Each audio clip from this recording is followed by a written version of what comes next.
Oke, epistemological considerations. Masalah epistemologis ya menyangkut pertanyaan tentang apa yang atau seharusnya dianggap sebagai pengetahuan yang dapat diterima dalam suatu disiplin ilmu. Masalah yang sangat sentral dalam konteks ini adalah pertanyaan, apakah dunia sosial dapat dan harus dipelajari sesuai dengan prinsip, prosedur, dan etos yang sama dengan ilmu alam? Itu pertanyaannya. Apakah memang harus seperti itu atau tidak? Nah, positivism adalah posisi epistemologis yang menganjurkan penerapan metode ilmu pengetahuan alam untuk studi realitas sosial dan seterusnya. Jadi positivisme ini menganggap bahwa segala sesuatu itu dapat diukur dan realitas sosial itu ada penghitungannya, ada kuantifikasinya sehingga dapat diterapkan tadi metode ilmu pengetahuan alam gitu ya misalkan gitu. Kalau di sini positivisme mencakup prinsip-prinsip berikutnya. Pertama, fenomenalisme ya. Jadi prinsip ini menjelaskan hanya fenomena dan karenanya pengetahuan yang dikonfirmasi oleh indera dapat benar-benar dijamin sebagai pengetahuan. Sesuatu yang abstrak ya akan sulit diterima oleh mereka penganut positivisme. Lalu prinsip deduktivisme, tujuan teori adalah untuk menghasilkan hipotesis yang dapat diuji dan yang dengan demikian akan memungkinkan penjelasan hukum untuk ya dinilai yang tadi ya. Jadi deduktif dia menggunakan teori sebagai panduan penelitian. Jadi selama proses penelitian teori itu akan sangat berguna pada deductive approach gitu ya. Ketiga, pengetahuan diperoleh melalui pengumpulan fakta yang memberikan dasar bagi hukum gitu. Jadi yang karena objektif gitu, jadi ya memang pengetahuan ini diperoleh melalui pengumpulan fakta tadi ya. Hubungannya sama poin keempat ya, bebas nilai atau objektif. Nah, sains harus dan mungkin dapat dilakukan dengan cara yang bebas nilai, yaitu objektif. Yang kelima, ada perbedaan jelas antara pernyataan ilmiah dan normatifnya. Memang positivisme dapat dikatakan tadi kan cirinya adalah objektif, sangat ilmiah, gitu, deduktif, teori adalah yang utama gitu yang di awal. Nah ini saya ada salah satu contoh yang namanya Bobodol eksperimen. Nah eksperimen ini adalah salah satu metode dalam pendekatan kuantitatif gitu. Jadi yang tingkat validitasnya ini sudah pasti sangat tepat, sangat tinggi sekali gitu ya, bisa dikatakan gitu. Jadi kalau kuesioner kan bisa saja orang sudah lupa gitu dengan aktivitas. Misalkan kuesioner menonton tayangan kekerasan sudah berapa lama, seringkah dan bagaimana, mungkin kemungkinan akan mudah sekali lupa. Kalau bobodol kalau eksperimen validitasnya bisa dikatakan sempurna ya karena tadi dia tidak ada gangguan gitu ya, bisa gangguan dan biasanya kan eksperimen itu hasilnya tuh bisa langsung kelihatan ya. Nah ini ada salah satu contoh Bobodol eksperimen. Anda bisa membuka videonya itu lewat link YouTube yang juga saya kirimkan. Oke, silakan menonton dan mempause video ini terlebih dahulu.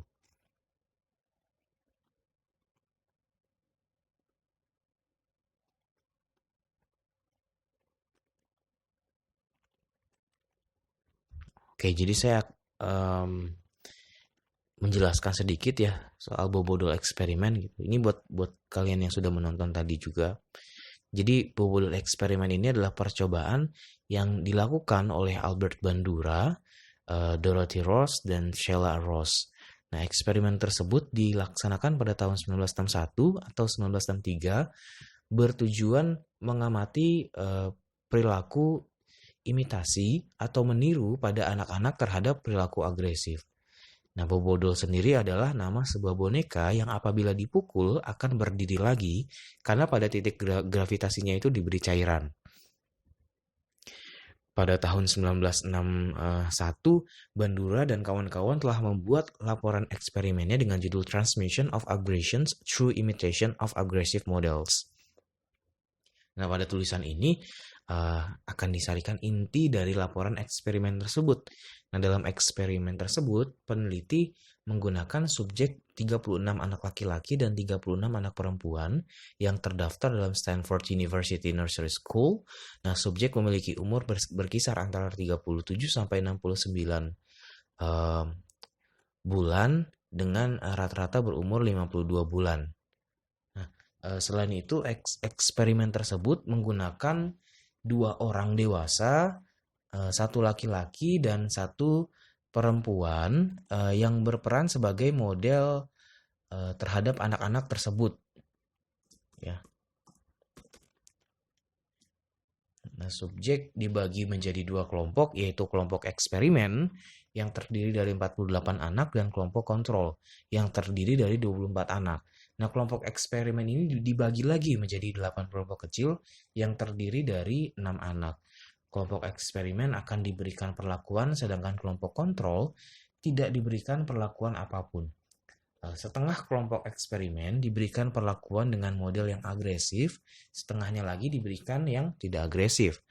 Nah, desain eksperimen dilakukan dengan cara membawa seorang anak dan seorang model dalam sebuah ruangan eksperimen. Si anak ditempatkan di sebuah meja kecil dan diberikan permainan yang menarik untuknya. Jadi stickers dan potato prints gitu, di sudut ruangan. Nah, model diminta berada di sudut lain ruangan yang telah terdapat beberapa peralatan seperti palu, boneka tadi ya bobodol gitu, dan mainan rakitan. Nah, subjek dan model dibiarkan berdua dalam ruangan dalam kurun waktu 10 menit. Pada perlakuan model agresif, model akan merakit mainan selama 1 menit. Selanjutnya model akan menunjukkan perilaku agresif seperti meninju, mendudukinya, membanting, memukul dengan palu dan menabrak bobodol tersebut. Selain itu, model juga mengucapkan ucapan agresif seperti pukul dia di hidung, banting dia, lemparkan ke udara, tendang dia, dan sebagainya. Nah, tindakan tersebut dilakukan model sampai kurun waktu 10 menit berakhir. Nah, pada perlakuan model non-agresif, model hanya akan merakit mainan selama 10 menit dan tidak melakukan apapun kepada bobodol. Nah, setelah perlakuan selesai, anak dibawa ke dalam ruangan bermain yang didesain mirip dengan bangunan sekolahnya. Nah, subjek dan peneliti akan bersama-sama berada di ruangan tersebut. Subjek diberikan permainan yang menarik seperti truk, boneka, dan gasing. Setelah 2 menit, peneliti akan melarang subjek untuk memainkan permainan di ruangan itu dengan tujuan menimbulkan emosi frustasi dari si subjek. Nah, namun peneliti memperbolehkan subjek untuk bermain di ruangan eksperimen yang berisi boneka, bobodol, palu, dan sebagainya tadi. Nah, selanjutnya selama 20 menit, peneliti akan membiarkan subjek bermain di ruangan eksperimen dan mencatat perilaku subjek tersebut. Lalu penelitian tersebut menemukan bahwa anak yang terpapar atau diperlihatkan perilaku agresif dari model memberikan respon tindakan yang agresif pula seperti yang model lakukan. Subjek yang diperlihatkan perilaku agresif ya akan bertindak lebih agresif dibandingkan dengan subjek yang tidak diperlihatkan. Nah, tindakan agresif yang ditiru oleh subjek yakni fisik dan juga verbal. Perilaku meniru tindakan agresif, juga dipengaruhi jenis kelamin model dan subjeknya. Subjek laki-laki yang telah diperlihatkan tindakan agresif, model laki-laki lebih banyak menunjukkan tindakan agresif dibandingkan subjek perempuan yang telah diperlihatkan tindakan agresif model laki-laki. Nah, lalu ini ada contoh-contoh kedua. Ini videonya sempat viral juga. Saya sempat cari namanya, yaitu Jihan kalau nggak salah namanya. Nah, silakan kalian play dulu videonya lewat link YouTube yang juga sudah saya kirim.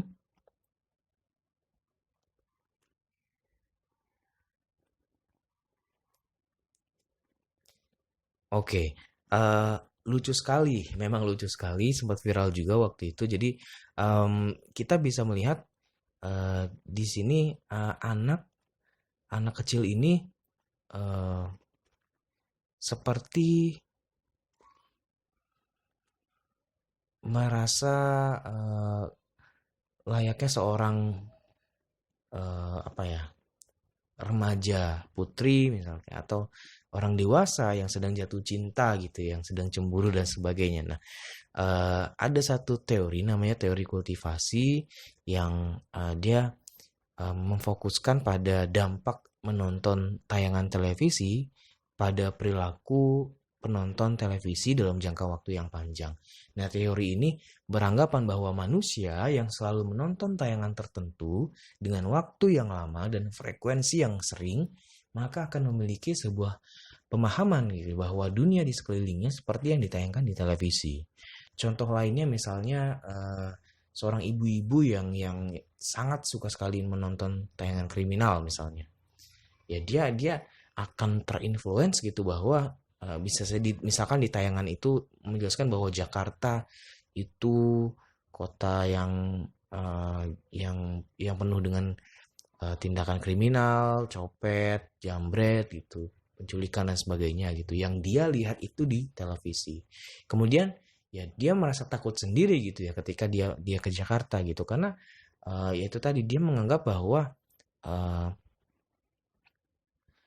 ada pemahaman dunia yang Jakarta itu ya seperti yang dia saksikan secara terus menerus tadi itu dalam waktu yang panjang itu. Ini itu disebut sebagai teori kultivasi ya. Oke, next ada interpretivism. Nah, interpretivism ini adalah istilah yang diberikan untuk epistemologi yang bertolak belakang dengan positivism. Mereka berbagi pandangan bahwa pokok bahasan ilmu-ilmu sosial, manusia, dan institusi mereka pada dasarnya berbeda dari ilmu-ilmu alam. Diperlukan strategi yang menghargai perbedaan antara orang-orang dan objek ilmu alam. Dan karena itu menuntut peneliti sosial untuk memahami makna subjektif dari tindakan sosial. Contohnya adalah teori interaksionisme simbolik. Gitu. Jadi interaksionisme simbolik berpendapat bahwa interaksi terjadi sedemikian rupa sehingga individu terus menafsirkan makna simbolis dari lingkungannya yang meliputi tindakan orang lain ya, dan bertindak berdasarkan makna yang tersirat ini. Ya, ini ada salah satu contoh lagi gini. Bisa nggak Anda mengerti? Apakah Anda ada yang mengerti maksud dari kalimat ini?